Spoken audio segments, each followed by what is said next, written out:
kami banggakan kepada Sudarlun, berlarutnya persoalan pengesahan RAPBA 2018 membuat sejumlah pihak merasa gerah. Untuk mengakhiri konflik anggaran, Koalisi Mahasiswa dan Pemuda Peduli APBA, Kamapba, menggelar konferensi pers di 3-in-1 Cafe, kawasan Lampinang, Banda Aceh, Kamis sore.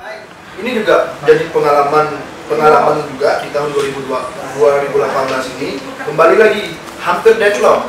Dari Januari, ini sudah sampai Maret. Berapa bulan? Paling downnya pembahasan APBA ini. Sudah diberikan wacana kepada pemerintah. Pemerintah oke, udah ini juga di Dewan juga lagi mengajukan, tapi ujung-ujungnya tidak ada satu kepastian yang untuk segera disahkan yang namanya APBA ini. Nah, teman-teman semua pada hari ini karena memang saking melihat bahwasanya APBA ini menjadi gejolak antara pemerintah dengan legislatif, ya mau nggak mau segala risiko memang ada. Setiap di Pergub ada pangkasan-pangkasan, dan jadi yang abang menyatakan ada proyek multi-years yang tidak dapat dilaksanakan lagi, memang itu sudah jadi risiko. Dan jika memang ini terus dibiarkan, yang kasihan siapa?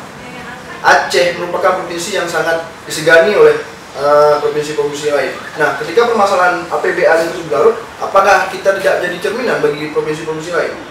Siapa yang kena? Kita juga.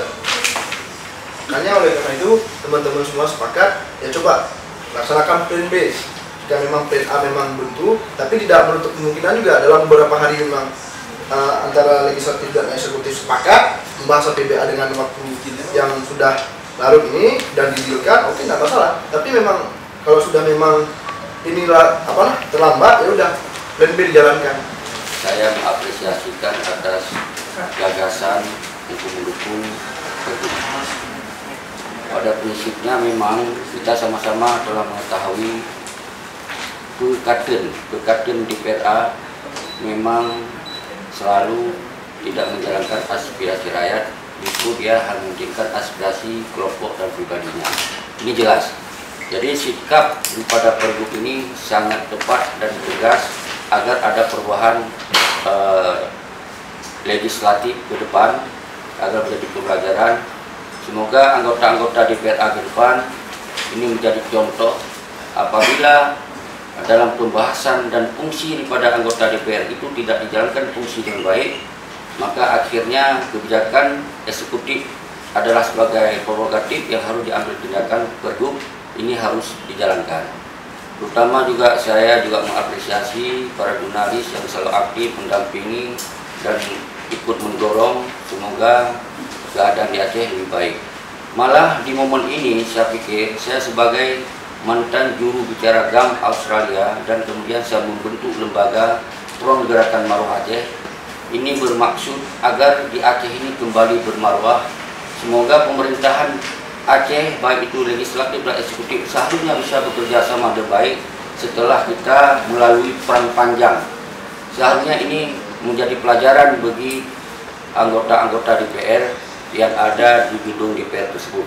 Ternyata setelah kita ikuti 12 tahun setelah perdamaian, ternyata pekaten yang nggak seharusnya dipertahankan oleh para DPRA ternyata masih dipertahankan. Inilah artinya ternyata sudah masuk setan-setan konspiratif jahat yang membuat kondisi Aceh dan perjuangan tidak berjalan dengan baik. Maka oleh sebab itu kami atas nama FBA memesan kepada adik-adik mahasiswa, mari kita bersatu dengan semua elemen, aktivis-aktivis lain, agar kita menjadi sebuah kekuatan rakyat untuk mengawal dan menjaga pekaten yang tidak baik dari DPRA. Mengapa kita sorot DPRA? Karena DPRA ini seharusnya dia menjalankan fungsinya sebagai pengawas dan pengontrol, juga pengesahan anggaran, bukan penjalan anggaran, bukan yang melakukan kebijakan anggaran. Justru sekarang seakan-akan mereka yang menjalankan anggaran. Ini fungsi yang salah. Maka sangat tepat hari ini seluruh mahasiswa, seluruh aktivis di luar nanti, mari kita daftar semuanya agar ke depan apabila Pergub masih tidak dijalankan, maka kita wajib menguasai anggota gedung DPR, kita bikin parlemen rakyat. Setuju nggak? Kita bikin parlemen rakyat biar jadi percontohan ke depan. Siapapun yang menjadi anggota DPR nggak boleh semena-mena. Ini yang penting. Dalam konferensi itu mereka mendesak Gubernur Aceh Irwandi Yusuf segera mempergubkan RAPBA 2018 agar anggaran tersebut bisa langsung dirasakan masyarakat Aceh. Desakan itu disampaikan perwakilan dari 18 lembaga yang tergabung dalam Kamabba. Dari Banda Aceh, Budi Fatria, Serambion TV. Keterlambatan pembahasan APBA ini yang sangat disayangkan. Oleh